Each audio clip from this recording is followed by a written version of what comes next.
इद्दत में निकाह केस में सजा के खिलाफ अपीलें मंजूर। बानी पीटीआई और बुशरा बीबी को रिहा करने का हुक्म। इस्लामाबाद की डिस्ट्रिक्ट एंड सेशन कोर्ट ने महफूज फैसला सुना दिया।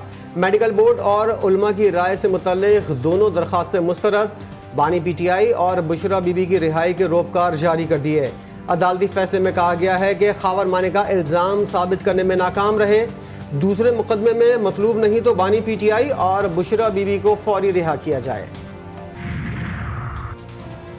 इद्दत में निकाह का केस बेबुनियाद था, 2 दिन के अंदर सजा सुनाई गई। चेयरमैन पीटीआई बैरिस्टर गौहर की मीडिया से गुफ्तगू। कहा, आज साबित हो गया कि बानी पीटीआई पर दबाव डालने के लिए केस बनाया गया। बानी पीटीआई की जीत हुई है। बुशरा बीबी की आज ही रिहाई होनी चाहिए। रिहाई से कबल ही गिरफ्तारी की तैयारी। नैब के नए रेफरेंस में बानी पीटीआई और बुशरा बीबी की गिरफ्तारी का इम्कान। डिप्टी डायरेक्टर मोहसिन हारून की सरबराही में नैब टीम अडियाला जेल पहुंच गई। जराये के मुताबिक नैब टीम कानूनी कार्रवाई मुकम्मल करने के बाद गिरफ्तारी डालेगी। 9 मई के मुकदमात। लाहौर की खुसूसी अदालत ने बानी पीटीआई को गिरफ्तार करने की दरखास्त मंजूर कर ली। पुलिस जेल में तफ्तीश करेगी।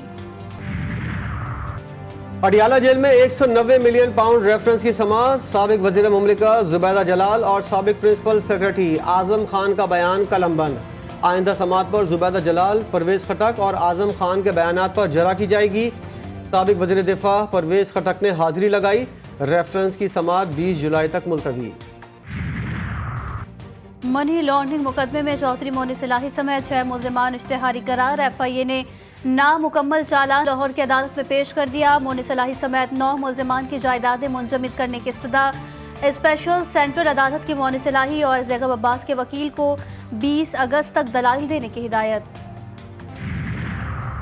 रहनुमा पीटीआई सनम जावेद सेंट्रल जेल गुजरांवाला से रिहाई के बाद दोबारा गिरफ्तार। एफआईए सनम जावेद को लेकर इस्लामाबाद रवाना। पीटीआई रहनुमा को 9 मई के वाकयात में गुजरांवाला जेल से रिहा किया गया था। वज़ीर आज़म शहबाज शरीफ से सदर नून लीग नवाज शरीफ की मुलाकात। ज़राए के मुताबिक सुप्रीम कोर्ट के हालिया फैसले के मुहर्रकात और असरात पर गुफ्तगू की गई। लीगी कायद ने अदालती फैसले पर इजलास भी बुला लिया। वज़ीर दिफा ख्वाजा आसिफ ने सुप्रीम कोर्ट के कल के फैसले पर सवालात उठा दिए। कहते हैं सुन्नी इत्तेहाद काउंसिल के हलफनामे जमा कराने वाले अब दोबारा पार्टी तब्दील नहीं कर सकते। बार बार हलफ नहीं उठाया जा सकता। सवाल किया, सुप्रीम कोर्ट के ऐसे फैसले से क्या कोई भी 2 हलफनामे जमा करवा सकता है? आइन के आर्टिकल 151, 158 और 106 को रीराइट किया गया। तमाम इदारों की जिम्मेदारी आइन में दर्ज हैं। जिसने दरवाजा नहीं खटखटाया उसे भी इंसाफ दे दिया गया। सुप्रीम कोर्ट का फैसला ताज़ा हवा का झोंका करार। जमात इस्लामी ने सुप्रीम कोर्ट से इंतखाबात पर जुडिशल कमीशन बनाने की इस्तदा कर दी। हाफिज नईमुर रहमान कहते हैं, सुप्रीम कोर्ट के फैसले के बाद इलेक्शन कमीशन की क्या अहमियत रह गई। चीफ इलेक्शन कमिश्नर को मुस्ताफी हो जाना चाहिए। नवाज शरीफ को जितवाने के लिए 70,000 इजाफी वोट डलवाने पड़े। एमक्यूएम को पूरे कराची से 1 लाख वोट भी नहीं मिले। हनीफ अब्बासी ने मखसूस नशिस्तों से मुतल्लिक सुप्रीम कोर्ट के फैसले को पॉलिटिकल सहूलतकारी करार दे दिया। लीग रहनुमा का कहना है, जब भी मुल्क तरक्की की राह पर गामजन होता है तो अनारकी फैलाने के हालात बना दिए जाते हैं। ये फैसला खौफ और डर की वजह से दिया गया। हम पूछने के मजाज हैं कि ये क्या किया गया है? क्या पार्लियामेंट को ताले लगा दें? लाडले की मोहब्बत हर चीज पर गालिब आ जाती है। ऐसे फैसले जब भी आए मुल्क की तबाही हुई। अदली और डॉक्टर्स के पास गलती की गुंजाइश नहीं होती। वज़ीर इत्तलात पंजाब अज़मा बुखारी की न्यूज़ कॉन्फ्रेंस कहती है, तहरीक इंसाफ ने नशिस्तें मांगी ही नहीं थी, मुफ्त में नशिस्तें दे दी गई। कल के फैसले से लगा कि आइन हार गया। मुशीर इत्तलात खैबर पख्तूनख्वा बैरिस्टर सैफ ने मखसूस नशिस्तों से मुतल्लिक फतह का क्रेडिट वज़ीर आला अली अमीन गंडापुर को दे दिया। कहते हैं, इलेक्शन कमीशन के गैर आइनी इक़दामात का रास्ता सबसे पहले अली अमीन गंडापुर ने रोका था। उन्होंने पख्तूनख्वा में मखसूस नशिस्तों पर हलफ नहीं लेने दिया। तमाम तर प्रेशर के बावजूद इलेक्शन कमीशन के गैर आइनी इक़दाम का डट कर मुकाबला किया। पीटीआई ने पंजाब असम्बली के बाहर अवामी असम्बली लगा ली। तहरीक इंसाफ के फॉर्म 45 के मुताबिक फतह के दावेदार 25 अरकान ने हलफ उठा लिया। नाखुशगवार वाक़े से निमटने के लिए पुलिस की नफरी मौजूद। सूबाई असम्बली के तमाम दरवाजे बंद।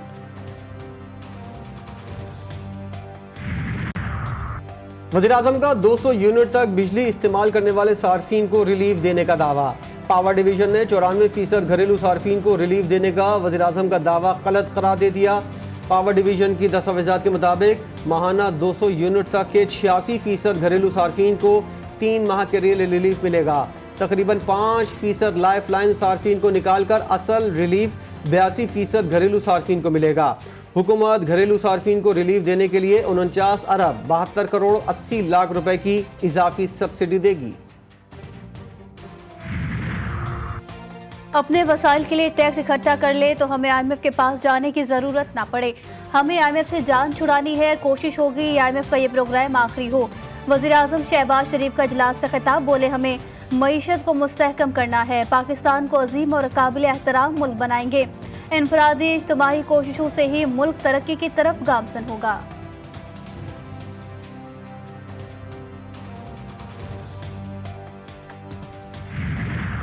पाकिस्तान और IMF के दरमियान स्टाफ लेवल मुआहदा हो गया। मुआहदा IMF के एग्जीक्यूटिव बोर्ड की मंजूरी से मशरूत पाकिस्तान को 7 अरब अमरीकी डॉलर 37 माह के तवील अरसे में मिलेंगे। IMF एलामी में कहा गया है कि माशी इस्तेहकाम के लिए पाकिस्तान टैक्स आमदनी बढ़ाएगा। रिटेल सेक्टर में भी टैक्स नेट को वसअत दी जाएगी। ज़राई शोबे को भी टैक्स नेट में लाया जाएगा। पाकिस्तान को फिजिकल एंड मॉनेटरी पॉलिसी में इस्लाहात लानी होंगी। पाकिस्तान को रियासती मिल्कियती इदारे के इंतजामी उमूर बेहतर करने होंगे। IMF से स्टाफ लेवल मुआहिदा। वज़ीर ख़जाना सेनेटर मोहम्मद औरंगज़ेब का बयान सामने आ गया। कहते हैं IMF प्रोग्राम से पाकिस्तान में मैक्रो इकोनॉमिक इस्तेहकाम लाने में मदद मिलेगी। IMF प्रोग्राम के तहत हमें स्ट्रक्चरल रिफॉर्म यकीनी बनाने की ज़रूरत है। पब्लिक फाइनेंस, तवानाई और हुकूमती इदारों के रियाज में इस्तेहकाम लाने की ज़रूरत है।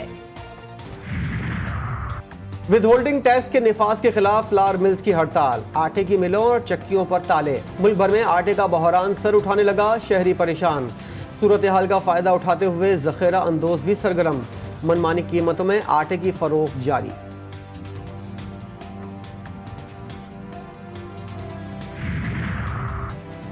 DC लाहौर ने महंगाई का बम फोड़ दिया। अशियाए खुर्दनोश की कीमतों का नया नोटिफिकेशन आ गया।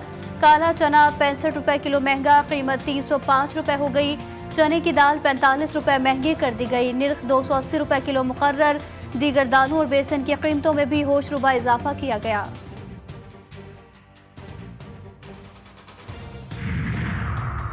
जश्न आज़ादी पर महंगे बिजली बिलों से आज़ादी। वज़ीर आला पंजाब का 14 अगस्त से सोलर पैनल की तकसीम शुरू करने का फैसला। 200 यूनिट तक इस्तेमाल करने वाले सार्फिन मुफ्त सोलर पैनल हासिल कर सकेंगे। 200 से 500 यूनिट तक इस्तेमाल करने वाले सार्फिन को 10% मुआवजे की अदायगी पर सोलर पैनल्स मिलेंगे। 90% रकम पंजाब हुकूमत अदा करेगी। मरियम नवाज कहती हैं, आवाम को रिलीफ देना ही मेरा मिशन है, मुश्किल हालात में, लेकिन हम आवाम के साथ हैं और रहेंगे। अमरीकी सफ़ीर डोनाल्ड ब्लूम की वज़ारत दाखिला आमद। वफाकी वज़ीर दाखिला मोहसिन नकवी से मुलाकात। पाक अमरीका ताल्लुकात समेत बाहमी दिलचस्पी के उमूर पर तबादला ख्याल भी हुआ। मुलाकात में इंसदाद दहशतगर्दी, इंसदाद मनशियात और सिक्योरिटी के शोबों में ताउन बढ़ाने पर इत्तफाक। मोहसिन नकवी का कहना था कि कानून नाफिज करने वाले इदारों की इस्तेदाद कार बढ़ाने में अमरीकी ताउन इंतहाई अहमियत का हामिल है। इस्लामाबाद पुलिस का वफ़द जल्द न्यूयॉर्क का दौरा करेगा।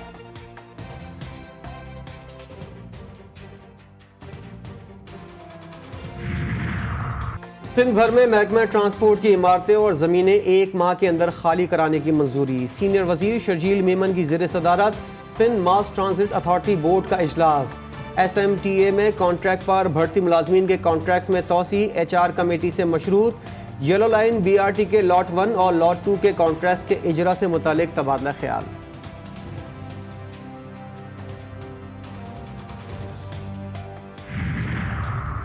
कराची में CTD शोबे तफ्तीश की अहम कार्रवाई। कलअदम TTP पर सवात और कराची का दहशतगर्द गिरफ्तार। हिदायतुल्लाह उर्फ मौलाना अब्दुल हकीम कलअदम TTP के लिए चंदा जमा कर रहा था।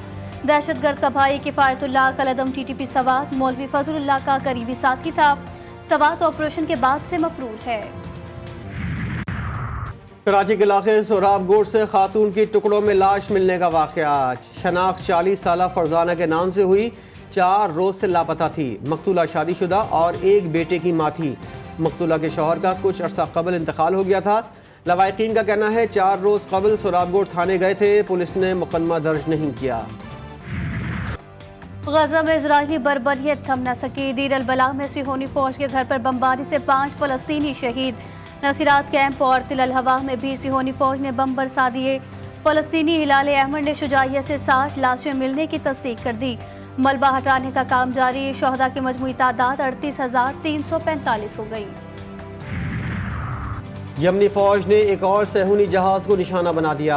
तर्जुमान याहिया सरी कहते हैं यमनी फौज ने क्रेसासिल नामी इसराइली जहाज को पहले बहरा अहमर और फिर बाबुल मंदाब में मुतादिद बैलिस्टिक मिसाइल और ड्रोन से निशाना बनाया।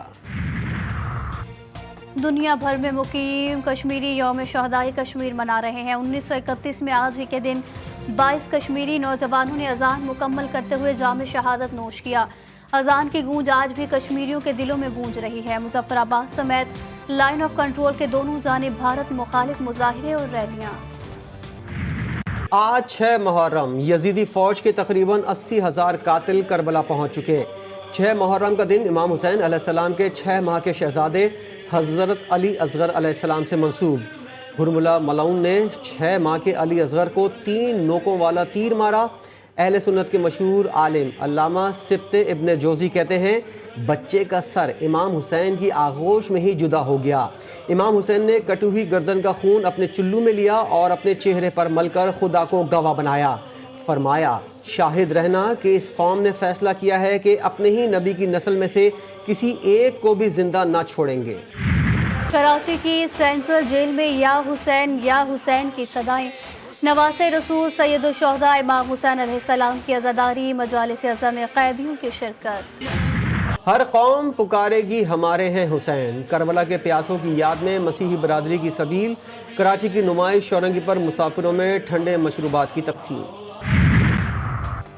वर्ल्ड चैंपियनशिप ऑफ लेजेंड्स का फाइनल मुआरका। पाकिस्तान चैंपियंस और भारत चैंपियंस आज मध्य मुकाबिल होंगे। और बरतानी फुटबॉलर फिल फ्यूजन की बिल्ली से हैरान कुन मुशाबहा, देखने वाले भी हैरान। सोशल मीडिया पर तस्वीर वायरल।